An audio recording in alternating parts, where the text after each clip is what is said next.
Former Trump aide Alyssa Farah Griffin has a message for all of those Republicans that are out there defending Donald Trump, saying, oh no, he's so being persecuted by the DOJ. Biden's attacking his political enemy.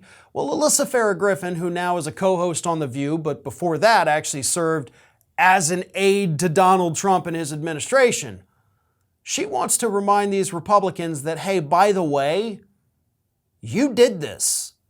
You created this monster. You enabled him every step of the way. And by the way, you don't have to do it anymore.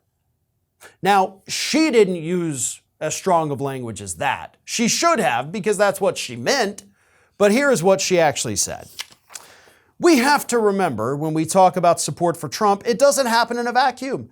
It's people around him who continue to prop him up. It's a lot of elected Republicans who know better. I know these people. I talk to them one-on-one. They see him similarly to how I see him. I also want to note there's this effort to undermine the Justice Department. In the last week alone, the Department of Justice convicted a man who was conspiring with ISIS. They broke up 2 sex trafficking rings and convicted a pharmacist who had a $1 million opioid conspiracy. They do good work. Law enforcement Republicans were supposed to be on the side of law enforcement, not trying to deconstruct the Department of Justice. Now, her statements about the DOJ aside, because yeah, there's rot at the DOJ. There's a hell of a lot of rot throughout the history of the FBI. Let's not pretend that these are, great organizations. They've got tons of problems and they need to be repaired. They don't need to be torn down, but they can't continue to exist in the way they do. They need to be fixed. Now, having said that, let's go back to her other part of her statements. These Republicans propped him up, and they continue to prop him up today. And that's what they've always done. Donald Trump has a ton of supporters still in the House. He's got plenty of supporters in the Senate. We are starting to see some cracks. He's got other presidential candidates saying, oh, well, I'll pardon him. But then he's got other presidential candidates like Chris Christie and now Mike Pence who say, yeah, this dude is screwed and he did this to himself. So we are starting to see a bit of a shift. But I think the most important thing, as Alyssa Farah Griffin pointed out, these Republicans, y'all know better. Like, you don't have to do this. And let me tell you why you shouldn't do it. We're not done. We're not done with indictments.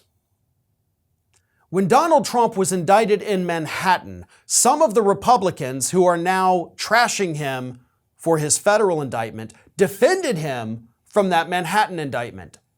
But then when the second round of indictments came along, they said, okay, you know what? Yeah, this is a big deal.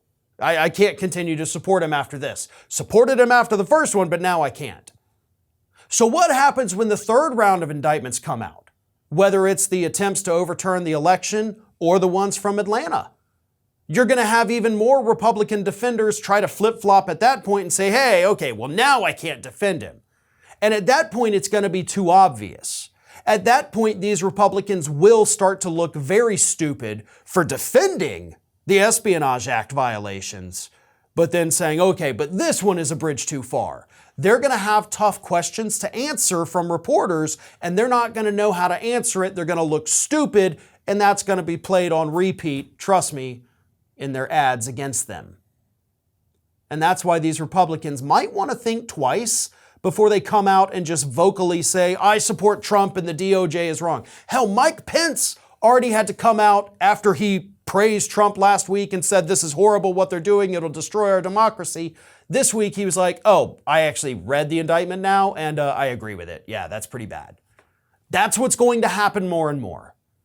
So to all of these Republicans defending him, you either better be prepared to also defend him for his efforts to overturn the election and his efforts to overturn the election in Georgia when all those indictments come down, or you might want to shut the hell up now before you look really dumb when he gets those third and fourth rounds of indictments.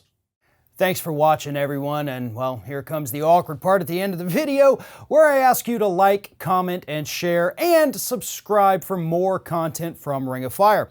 Also, you should consider becoming a member for some exclusive content and perks, including early access videos and exclusive videos.